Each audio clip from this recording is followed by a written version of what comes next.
So in this video today, we're going to be covering everything you need to know about all the different Amazon fees that you are going to inquire while you are selling on Amazon. Now, to sum it all up, there are basically 4 fees that we will be paying throughout the entire selling process. And I'm going to be breaking down all 4 of these fees. So by the end of this video, you should be an expert when it comes to all these different fees and how they apply to you. Also in this video, we're going to be hopping on the computer and I'm going to be taking you to a bunch of different websites that are going to help you better understand how all these fees work, because they can get pretty complex. So let's start by naming off the 4 fees that you are going to inquire as an Amazon seller. And the first one is going to be the registration fee.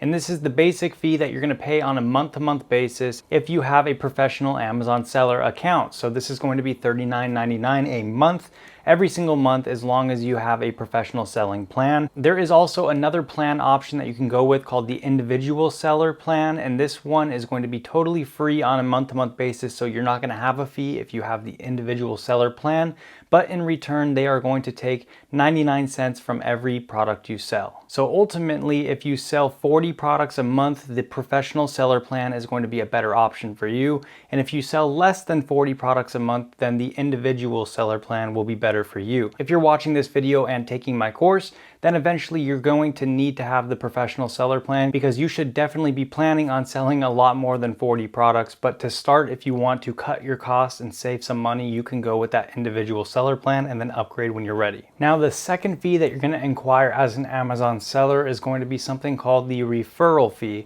And basically this fee is because you are using the Amazon platform, so you are already getting access to Amazon's hundreds of millions of customers. So in return, we have to pay them a referral fee for referring their customers to us and for the additional benefit of using the Amazon website or platform. All these fees I'm going to be talking about in this video are definitely well worth it, and if you tried to do any of these things on your own, it would cost you a lot more money versus just paying Amazon a fee for their services. So for example, if you try to create your own e-commerce selling website that competes with Amazon and you want to acquire 100 million customers or more, that would probably cost you a couple $1 billion at least, and that's billion with a B. And in return, that is why we have to pay this referral fee. Now, the third fee is going to be what's called the fulfillment fee. And the reason we pay this fee is because Amazon is going to be doing our packaging. They're going to be shipping our products out. We are going to be using their warehouses, and we're also going to be using them as our customer service. So in return for all of these services, we are going to be paying them the fulfillment fee. And once again, just like the last fee, it is well worth it, because if you tried to have warehouses all over the United States or the country you're selling in, you also try to get a whole customer support team and a distribution chain that can send out products to anyone's house within 2 days in America, that would cost you probably tens of billions of dollars. So it's just not going to happen, and that is why we have to pay the fulfillment fee. So the fourth and final fee is going to be what is called a storage fee. And this is the fee that we are going to pay for storing our products and our inventory in the Amazon warehouses that are located all in and around the country that you're selling in. This one is also very good, because if you try to have warehouses all over the country you're selling in, that would also cost billions of dollars. So in return, we're going to be paying them a storage fee. Now let me take you onto the computer and show you exactly how to figure out how these fees apply to you, what costs they're going to be to you, and how to estimate all the fees together to figure out how much profit you will be making. So the first thing we're going to be going over is going to be that first fee I talked about, which is that monthly subscription fee. And you can see right here, just as I said, there is a professional selling plan for $39.99, and then there's the individual selling plan with no subscription fee, but in return we are going to be paying them 99 cents for each item sold. And then on the professional selling plan, we are not going to need to pay any extra fee per item, because we're already paying that monthly fee for our professional account. So that is the easiest fee to talk about. But now we're going to go on to the more complicated ones, which is the second one we talked about, and that's going to be the referral fees. So you're going to have to go onto this chart to figure out what percentage you're going to be paying Amazon per item you sell. So it's different for different categories. If you scroll down, you can see all the different categories, and you can see what percentage you're going to have to pay them per product you sell. So for the most part, it's usually about 15%. If you look at some of these categories, most of them we're probably not even going to be selling in, such as camera and photo, books, or baby products. These are categories that I would not suggest that you sell in. But if we scroll down, you can see down here where it says everything else, it says 15%. So usually you're going to be paying about 15% or 30 cents, depending on how much your product is worth. Most of you will be paying 15% per item sold unless your item is very, very inexpensive.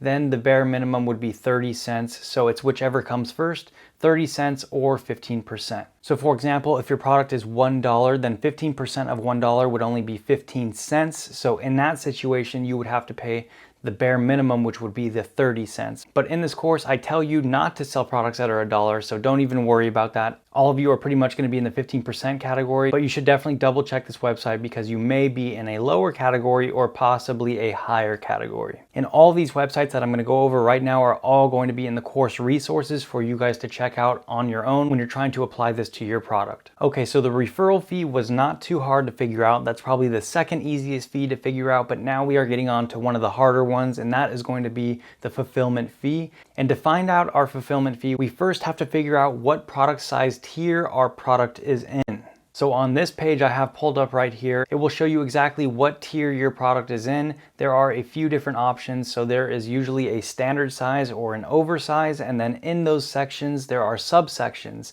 So you have standard, and then you have small standard, large standard, and then for oversized you have small oversized, medium oversized, large oversized, and special oversized. So right here at the top, it's first going to tell you if you fall into the oversized category or the standard size category. And when you're checking these measurements and weights, you need to figure this out with your product in its final packaging. So in order for it to be in the standard size category, it has to be less than 20 pounds, 18 inches on its longest side, 14 inches on its median side, and 8 inches on its shortest side. And anything above those dimensions and that 20-pound weight is going to be an oversized product. So most of you should have that standard size product if you followed what I'm saying in this course. So once you have figured out that you're in that standard category, now we can move on and figure out what subcategory you're in. So if we scroll down a little bit further, you can see on this chart right here, it will tell you what subcategory you're in. So if you are small standard size, the weight has to be less than 12 ounces. It has to be less than 15 inches on its longest side,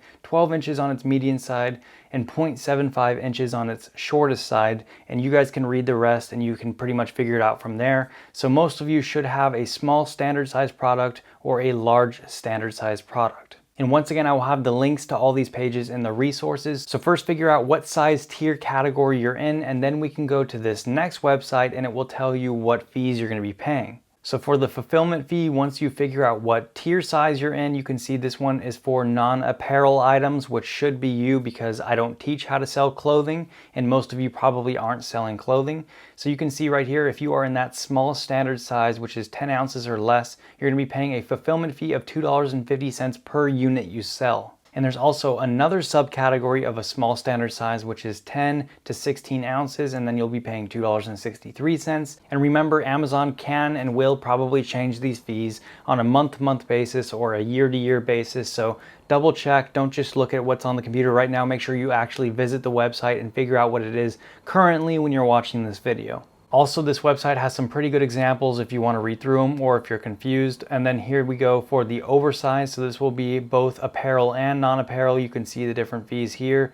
The fees for oversized products are definitely a lot more. You can see that it's $8.26 for a small oversized product that's 71 pounds or less, but then you get an extra 38 cents a pound above your first 2 pounds. So you would just do 71 minus your first 2 pounds, so that leaves us with 69 pounds, and then you take 69 times 38 cents, and then you add that to the original fee, which is $8.26, and overall, that is a lot of fees. So that's why I also don't recommend going with an oversized product. And if you scroll down even more, there are some more examples, and then you get into the fulfillment fees for dangerous goods, which I don't recommend any of you sell, but you can check that out as well if it applies to you. So now we figured out what the subscription plan fee is, we figured out what the referral fee is, we also figured out what the fulfillment fee is, so that leaves us with the last one, which is the storage fees. So I'm going to have 2 more websites in the resources just for the storage fees, but we're going to go over it right now. So you can see this is going to be different on a month-to-month basis. So that's why it's so important that you check on it during the time that you're watching this video or the time that you're about to sell. So you can see it goes by space per cubic foot. And that can be pretty confusing, but if you scroll down more, the calculations to turn it into inches is right here. If you want to figure that out, just look at this and follow that formula. So if we go back up, you should follow this on a month-to-month basis because sometimes it changes, especially when you hit Q4 of the business season, which is the holiday season. The storage fees usually go up temporarily until Q4 is over.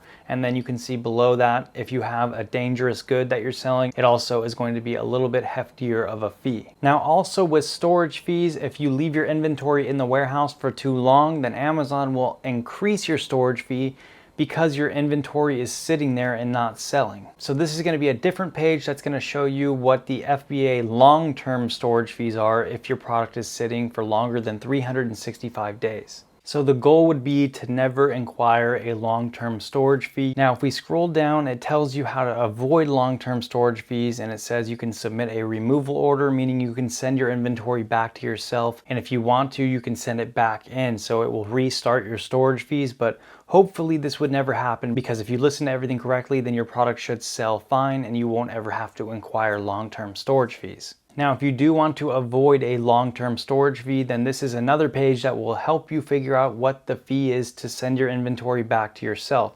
So you can either have them totally dispose of it and destroy your inventory, or you can have them send it back to yourself. And you can see here it goes based off of the standard size or oversized, and then you go off of the weight per unit. So if you have a product that's 0 to 0.5 pounds, it would be 25 cents per unit to send it back or dispose of it. That is going to be all the info you need to know when it comes to fees on Amazon, and you should definitely read through all these websites. There's a lot of good information on them, and you'll find that there is a lot of good pages on Amazon Seller Central that have a lot of important information. So it's always good to read through these. If you have some free time, just start reading through them and you'll get a really good idea of what Amazon expects and what the requirements are. So that is going to be it for this video. I know it was pretty confusing, like I said. Hopefully all of you understand the fees now, and that is it. I will see you in the next video.